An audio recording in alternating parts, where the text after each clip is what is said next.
Oi, pessoal! Essa semana vamos estudar sobre intervalos de confiança. E na aula de hoje, aula 11, vamos analisar intervalos de confiança para a média com desvio padrão conhecido. E na próxima aula, na aula 12, vamos trabalhar com intervalos de confiança para a média com desvio padrão desconhecidos.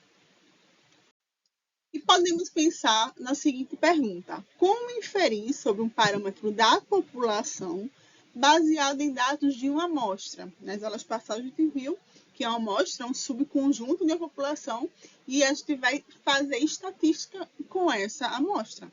Então, essa parte da estatística, chamada de inferência estatística, assume que erros podem acontecer pelo fato de termos dados limitados para uma amostra e não para a população no todo, e se são a parte dessa população. E, de fato, a gente viu que valores das estatísticas variam de amostra para cada amostra. Mas um grande avanço é que, para o caso da média amostral, como vimos na aula passada, sabemos como ela varia, ou seja, conhecemos a sua distribuição de probabilidade pelo teorema do limite central, em que ela segue uma distribuição normal. E então, os parâmetros que vamos estudar será a média populacional, conhecida como MI, e vamos obter intervalos de confiança para a média populacional. Quando o desvio padrão da população sigma é conhecido, será o foco da aula de hoje, e quando o desvio padrão da população é desconhecido. E a gente vai estudar com detalhes na próxima aula. Então, temos duas estimativas do que seria a estimativa da nossa média populacional.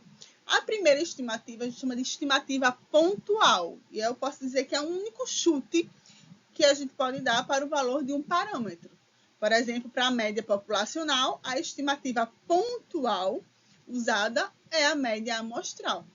Já um intervalo de confiança, ele nos fornece um intervalo, ou seja, um conjunto de chutes para os parâmetros, levando em conta que existe variação nas amostras possíveis. Então, ao invés de se basear só numa estimativa pontual, a gente coleta aqui um intervalo, certo? E aqui nós temos o limite inferior de confiança e o limite superior de confiança. E todo esse intervalo aqui nos fornece um conjunto de possíveis parâmetros que possam conter aqui dentro, certo? Então, esse é um intervalo de confiança. Então, é um intervalo que a gente pode estimar que provavelmente a nossa média populacional possa estar aqui dentro desse intervalo. E os intervalos de confiança que veremos na disciplina, eles serão simétricos, certo? Ou seja, será a estimativa pontual e mais ou menos a margem de erro. Então, a distância da estimativa pontual, que temos a estimativa pontual e aqui nosso intervalo de confiança. Então, ele é simétrico, certo? Ou seja, a distância da estimativa pontual para o limite superior vai ser a mesma da estimativa pontual para o nosso limite inferior. E o intervalo leva em conta a estimativa pontual, que será a nossa amostra, nossa média amostral, para o caso da média populacional, e a margem de erro depende da variabilidade de amostras e do nível de confiança que queremos que o nosso chute dê certo. E quando estamos trabalhando com intervalos de confiança, é importante analisar o nível de confiança que esse intervalo nos dá, tá? Que significa que é a confiança de que o intervalo contenha o valor real do parâmetro. Nesse caso, a média populacional, que é desconhecido, tá? E aí o foco da disciplina agora, nas nossas aulas, vai ser realmente o parâmetro média populacional, que é o mais usado, mas também existe intervalos de confiança para o estudo do desvio padrão, para o estudo da proporção da população, enfim, mas estamos focados em estudar a média populacional, que é o parâmetro mais utilizado, certo? Então, o nível de confiança é a confiança que o intervalo vai nos passar em que contenha o valor real do parâmetro naquele intervalo, que até então é desconhecido. E cada nível de confiança corresponde aos limites inferiores e superiores diferentes. nunca podemos estar 100% certos, né? De que o parâmetro está no intervalo de confiança que a gente especificou. Então, notação, para o intervalo com nível de confiança 1 menos alfa por cento, tá? Essa é a notação que a gente vai usar, onde alfa é chamado de nível de significância e o coeficiente de confiança é 1 menos alfa. Por exemplo, eu quero que seja 95% de confiança. Então, 1 menos alfa, que é o coeficiente de confiança, é 0,95. E aí, passando esse 1 para lá, subtraindo, nós temos que o nosso nível de significância alfa é igual a 0,05. Tá? Então, é 95% de confiança que o nosso parâmetro esteja dentro do nosso intervalo de confiança. Como especificamos o limite inferior e o limite superior do intervalo de confiança? Bom, a gente quer que um intervalo de confiança para nosso parâmetro μ e com esse nível de confiança, onde aqui tem o limite superior e o limite inferior, seja que a probabilidade desse intervalo contenha o verdadeiro valor do parâmetro, certo? Que seja alto esse nosso coeficiente de confiança. E aí nós temos que para esse meu intervalo, a gente quer que o limite inferior e o limite superior tenha como ponto central a nossa estimativa para a média, tá? E logo com isso que o nosso nível de confiança seja satisfatório, seja um nível de confiança legal, interessante, para garantir que a nossa média, a nossa estimativa, que nosso parâmetro média populacional esteja contido dentro desse nosso intervalo. E aí vamos determinar estimativas de intervalo de confiança, ou seja, estudar, calcular quais serão os nossos limites superiores e inferiores. E aí vimos na aula anterior que a média amostral tem uma relação com nossa média populacional através da distribuição normal, se a população for normal para qualquer tamanho da amostra N. Pelo teorema do limite central, se N for grande o suficiente, certo? Se usarmos nossa média amostral com uma estimativa pontual, então queremos determinar uma margem de erro, que a gente vai representar por esse Ezinho, tal que a probabilidade da gente aproximar, né, a nossa média amostral do μ tem que ser menor ou igual que esse erro, de acordo com o nosso nível de confiança.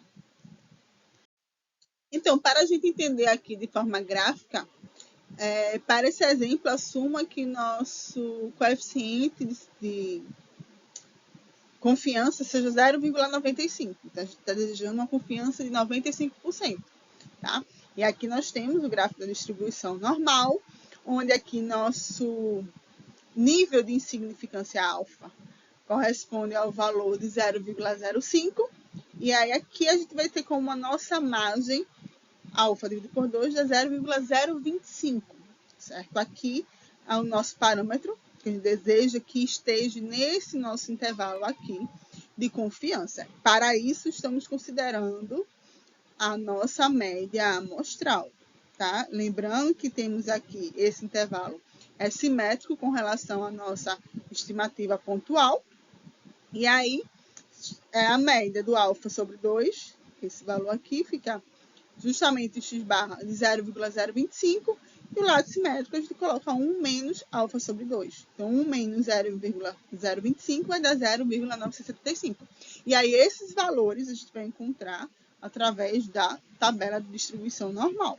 Só que a gente tem que fazer a correspondência para o nosso parâmetro da média populacional.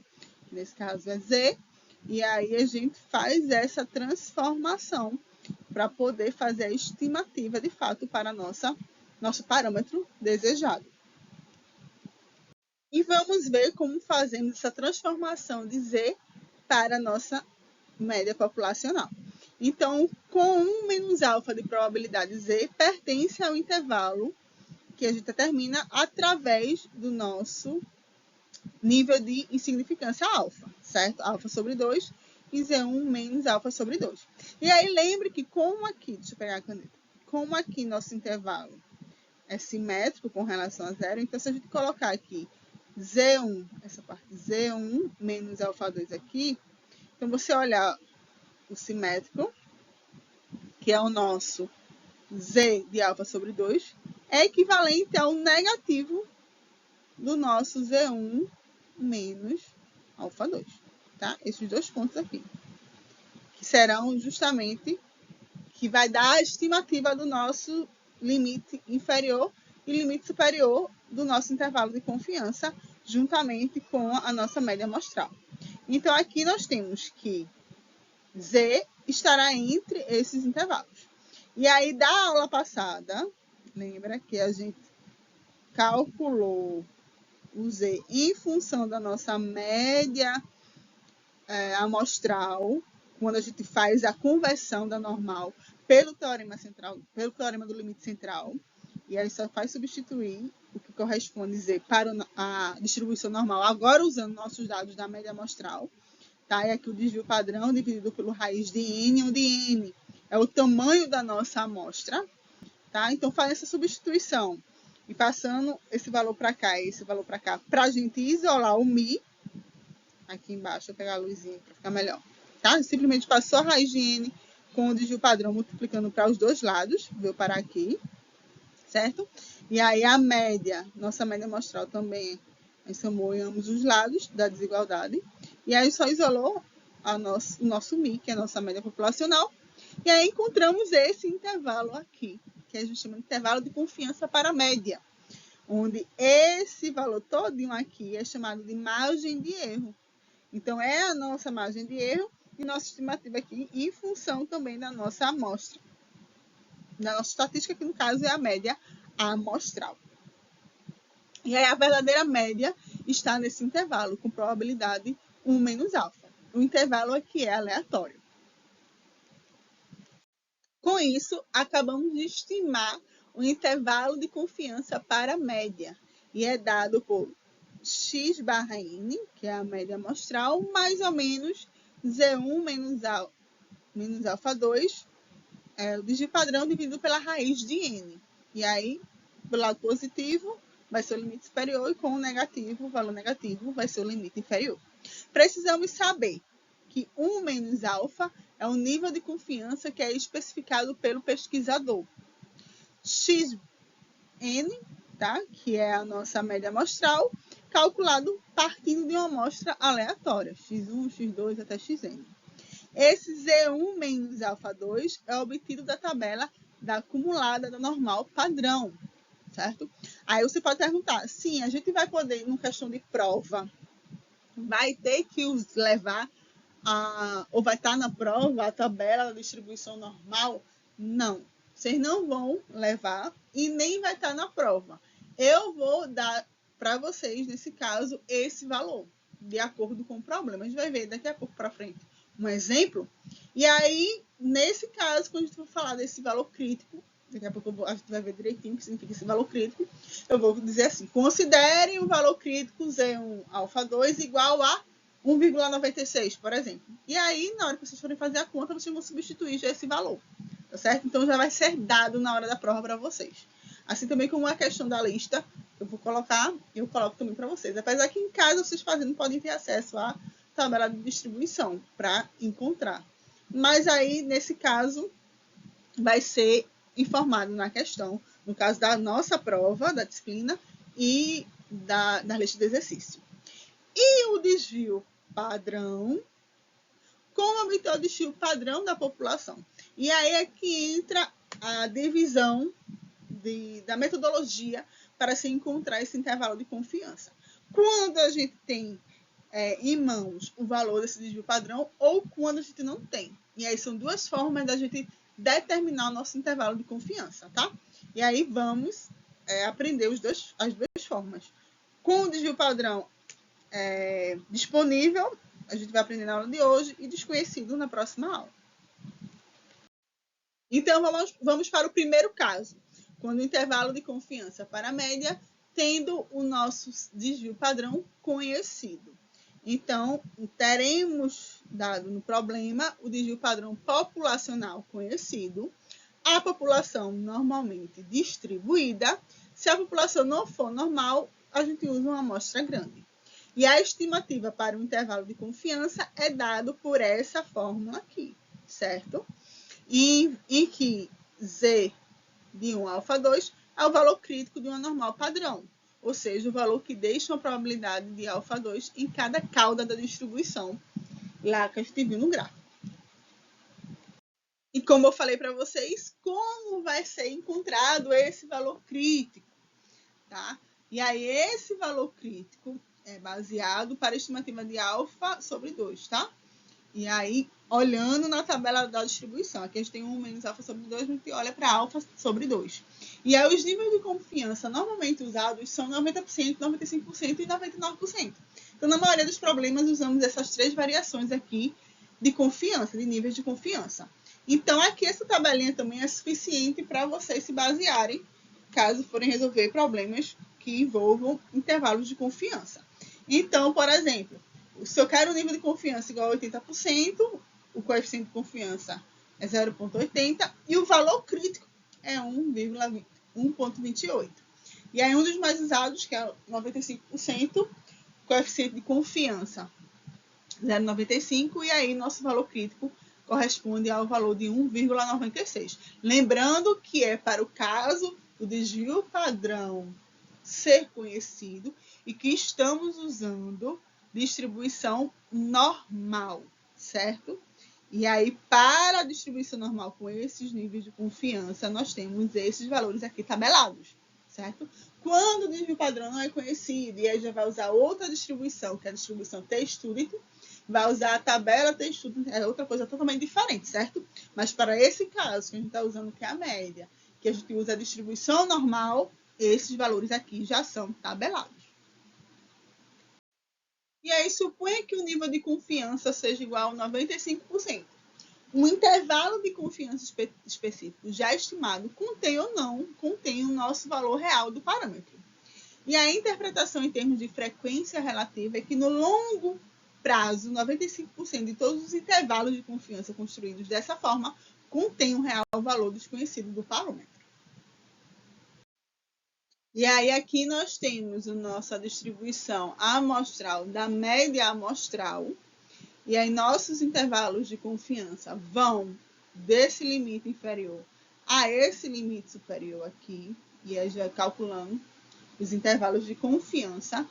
E 1 menos alfa vezes 100% dos intervalos de confiança construídos contém nosso parâmetro real desse intervalo, enquanto só o alfa vezes 100% que não contém o nosso mi. Então, assim, a taxa de erro é bem pequena, ou seja, a maioria dos nossos intervalos de confiança vão conter o nosso parâmetro desejado dentro desse intervalo.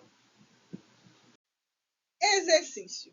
Uma amostra de 11 circuitos de uma população normal tem resistência de 2,20 ohms. Só deixar destacado aqui. A média é de 2,2 ohms, tá? E nossa amostra tem um tamanho de 11 circuitos. Nós sabemos de testes passados que o desvio padrão populacional, é interessante saber disso, é de 0,35 ohms. Determine o intervalo de confiança de 95% para o valor verdadeiro da resistência média na população. Então, vamos para a solução. Temos que determinar o intervalo de confiança para a média populacional. E aí, na pergunta, ele determina que quer um intervalo com 95% de confiança. E aí quer dizer que 1 menos alfa é igual a 0,95 e alfa é igual a 0,05. Então, pela fórmula que vimos nos slides anteriores, a gente consegue encontrar o intervalo de confiança para a média dado por essa equação aqui. Onde essa aqui é a média amostral, que na questão informou que é 2,20. Tá? O desvio padrão também foi dado na questão, que era igual a 0,35. E N é o nosso valor, o nosso tamanho da amostra, que foi n igual a 11. E esse valor crítico aqui é o valor crítico correspondente a 95%, que é lá aquela tabela, ou você encontra pela tabela de distribuição, ou aquela tabela, aqueles valores ali tabelados a 2, 3 slides anteriores, tá? Que a gente viu que para 95% é igual a 1,96. E aí, claro, aqui como a gente está na aula, está aqui nos slides, a gente olha lá no slide o valor desse valor crítico. Mas se fosse uma questão de prova, estaria lá. Considere o valor crítico Z1 menos alfa 2 para 95% igual a 1,96. E aí vocês substituiriam aqui sem problema, certo? Não se preocupe quanto a ter que saber lá na hora da prova ou na hora de fazer a lista o valor crítico aqui. Bom, e aí resolvendo essa conta, nós temos que vai ficar 2,20 mais ou menos 0,2068. E aí 2,20 mais 0,2068, a gente tem 2,407. E 2,20 menos esse valor aqui, a gente tem o limite inferior, que é 1,993.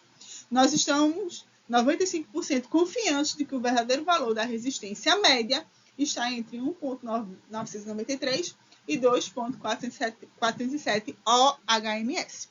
A verdadeira média pode ou não estar contida neste intervalo. E sabemos que 95% dos intervalos construídos desta forma conterão o valor verdadeiro da média. Exercício número 2. Assuma que a porosidade do hélio em porcentagem das amostras de carvão tiradas de qualquer junta específica seja normalmente distribuída com desvio padrão de 0,75. Determine letra A. Um intervalo de confiança de 95% da porosidade média real de uma junta, caso a porosidade média de 20 de seus espécimes seja de 4,85. Ou seja, o tamanho da nossa amostra aqui é 20 e a nossa média amostral é 4,85. Na letra B, ele também quer um intervalo de confiança de 95%, contudo, o tamanho da amostra cai para 16 e a média permanece a mesma, a média amostral. E na letra C, ele pega um intervalo de confiança com uma porcentagem maior, 98%, e com o número da amostra igual a 20, a mesma média amostral, tá? E aí, interessante esse A, B e C, que a gente vai fazer um comparativo, né? Aqui a gente consegue fazer um comparativo entre a letra A e a letra B, ou seja, mantendo o mesmo nível de confiança, a mesma média, praticamente, e aí alterando o tamanho da amostra, que a gente ganha com isso. E depois um comparativo com a letra A e a letra C, que possuem o mesmo tamanho de amostra, porém a porcentagem de confiança do nosso intervalo é diferente e a gente consegue fazer essa comparação. Vamos lá para a solução. Vamos lá. Para a letra A, nosso N, nossa amostra, possui valor 20. E aí a gente substitui lá na fórmula que a gente aprendeu para determinar o intervalo de confiança para a média com desvio padrão conhecido. X barra, mais ou menos em 1, aqui é 95%. O desvio padrão é 0,75, a amostra N é 20 e a média é 4,85. Valor crítico, como é 95%, 1,96. E aí, resolvendo essa conta, nós temos esse intervalo aqui de confiança. Então, quer dizer que a partir da amostra de 20 espécimes, nós estamos 95% confiantes que o verdadeiro valor da porosidade média está neste intervalo aqui. E para a letra B, a gente só vai trocar aqui na fórmula o valor de N de 20 por 16. Tá? Mas o resto dos valores permanecem o mesmo. E aí a gente obtém esse intervalo aqui, que é 4.482, 5.217. E o que é que a gente pode analisar a respeito desses intervalos? Que quanto maior o tamanho da amostra, menor a amplitude do intervalo de confiança, certo? Então, veja que aqui, olha, a gente consegue diminuir essa amplitude. Enquanto o tamanho da amostra, quando é maior, menor a amplitude. E quando é menor, a amplitude é maior. Como se o intervalo aqui fosse maior. Então, para a gente é mais interessante maior a amostra, né? Porque a gente consegue resumir, diminuir a amplitude do nosso intervalo, deixando menor, e aí maior a garantia de que realmente o valor também esteja aí dentro desse nosso intervalo, certo?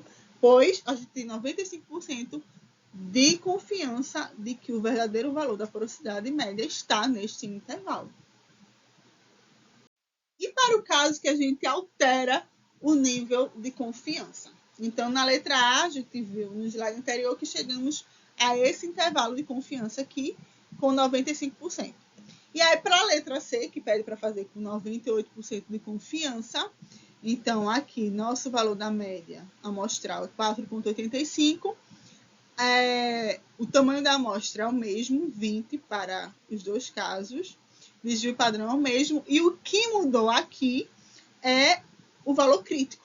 Porque aqui o valor crítico é para o 95%, que é 1,96. E agora o valor crítico é para 98% de confiança. Nós temos que corresponde esse valor crítico a 2,33. E aí, resolvendo essas contas, nós obtemos esse intervalo aqui, 4.459, então um pouquinho mais à direita, e aqui também 5.241, né? O limite aqui superior está maior do que para o caso 95%. Então, o que é que podemos concluir com respeito a isso? Quanto maior o nível de confiança, maior é a amplitude do intervalo de confiança.